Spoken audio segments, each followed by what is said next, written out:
Hi all, hope your preparations are going well. I'm Alvin Thomas. This is a new initiative called 12 Minutes Challenge from IAS You can expect more in this series soon. In this series, we will cover all important topics in 12 minutes absolutely free of cost. Today we are dealing with international relations in UPSC point of view. Why international relations? There are a lot of text and standard references available for Indian polity, economy, history, geography, blah blah blah. But the texts for international relations are bulky and somewhat hard to understand. Also, it needs constantly updated and takes much more time to understand. Our intention is to cover India's relation in 12 minutes, covering all relevant issues and background associated with it. So, first in this series is India Sri Lanka. Under India and Sri Lanka relation, you should understand nation-state issue, LTTE, 13th Amendment, fisherman issue, recent elections, influence of US, China, Russia, and all. In fisherman issue, there comes Kachadip Island issue, Kachadip Island, then recent elections, Hambantota port, and China's string of pearls movement and all. Okay. About me, this is Alvin Thomas. The name may be familiar to you as I had already worked with several famous websites in this category, and I'm an engineer by profession, and these series are reserved for iastoday.in. You can follow me at facebook.com/albinthomas or twitter.com/albinthomas. So the first is that nation state. Before entering nation state, you should understand what is state. State needs four basic things, that is territory, population, government, sovereignty or recognition from others. In case of Sri Lanka, they have territory. That means the colonials have demarcated the land and they had territory.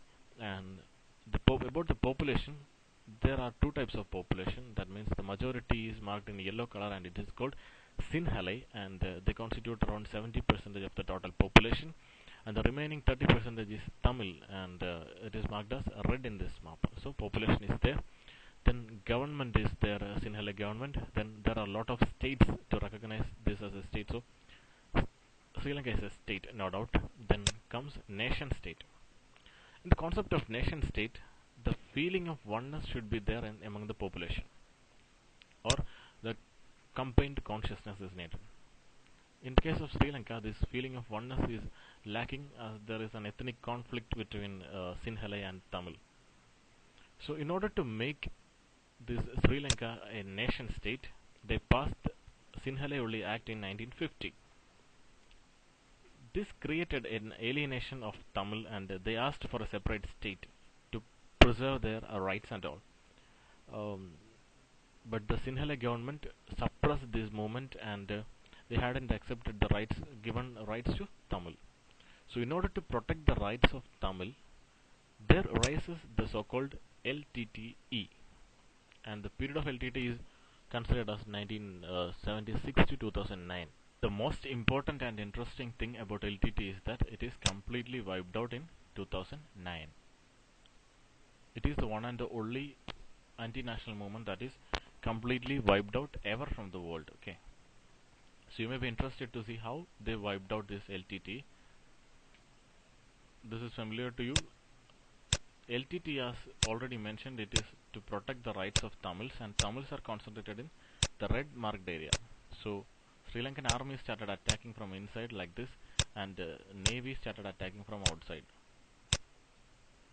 This both happened simultaneously, and there is no scope for any escape by LTTE. All were killed in this movement, and normally if a movement proceeds like this, there will be surely a lot of human rights violation.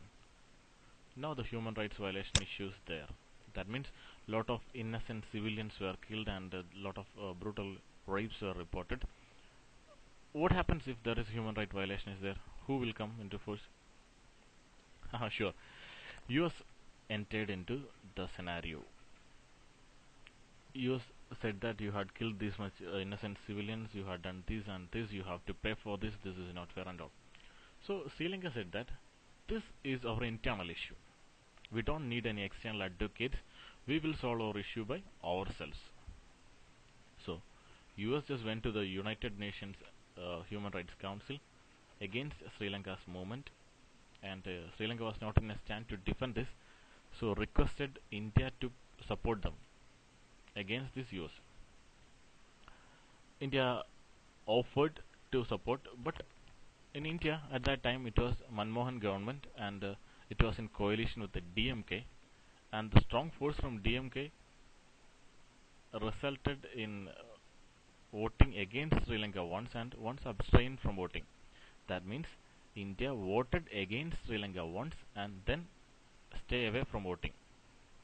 Whatever it is, India hadn't supported Sri Lanka. Russia and China spotted this chance and they come in favor of Sri Lanka and voted against US, and the issue was somewhat solved, and there created an alienation to India. Then in a later section, India come forward with 13th Amendment to solve the ethnic conflict between Sinhalese and Tamil people. It is known as Indo-Sri Lanka Accord of 1987. It was between Rajiv Gandhi and Jayawardene. In this, India put forward 4 suggestions. One is that it divides Sri Lanka as smaller states or provinces, as in India. That means it should be divided as states. Sri Lanka accepted it, and it is divided as different states like this. Now, India suggested to remove Sinhalese Act and provide equal right to Tamils also. They had also accepted that, given equal rights to Tamils. Then the third suggestion was that land should be state or province control. That means in India, lands are of local government control. That means Kerala government has the control, Madhya Pradesh government has. That means state government has the control of land. If there is interstate dispute, then central will interfere. Okay, for sure. But Sri Lanka hadn't accepted this. If land is given to this, suppose there is an area where that state is completely occupied by Sinhalese only or Tamil only, then they can pass an act that Sinhalese can't buy this land from Tamil's area, or Tamil can't buy land from Sinhalese area. Whatever it is, it creates an anti-national impact among the population, so it cannot be accepted. Then fourth suggestion was that police should be given under the state, like that of Tamil Nadu police, or separate police are given in states. But Sri Lanka hadn't accepted it.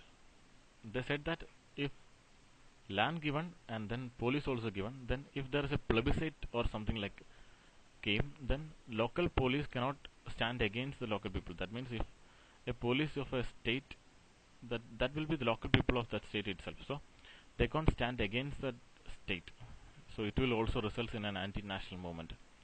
So they put forward an amendment called 13 plus amendment. They said that they can't accept 13th amendment, they will accept 13 plus amendment, but it is not yet came into force. They hadn't yet clearly mentioned what all things will be in 13 plus amendment and all. Let's hope for a best it is not yet accepted. In recent election, Rajapaksa failed, who was pro-China, and Sirasena entered into force, and his first visit was to India. That is highly important for us. Then, while considering about Rajapaksa's failure, there is an important thing called Hambantota port. It is a port of Sri Lanka, and Sri Lanka asked India to provide finance for renovating this Hambantota port, and as usual, India promised, but in a later section denied it. So China came there, and China started investing. China renovated this port and went back. The thing is that if China invested, China will bring their people, their raw material, and they ensure the quality, but local people are not at all getting benefited. For example, if there is a steel industry in Sri Lanka, they are not at all benefited with this movement, as steel will be imported from China itself. Okay, local people are not at all advantaged. The profit or the advantage will be went to China only.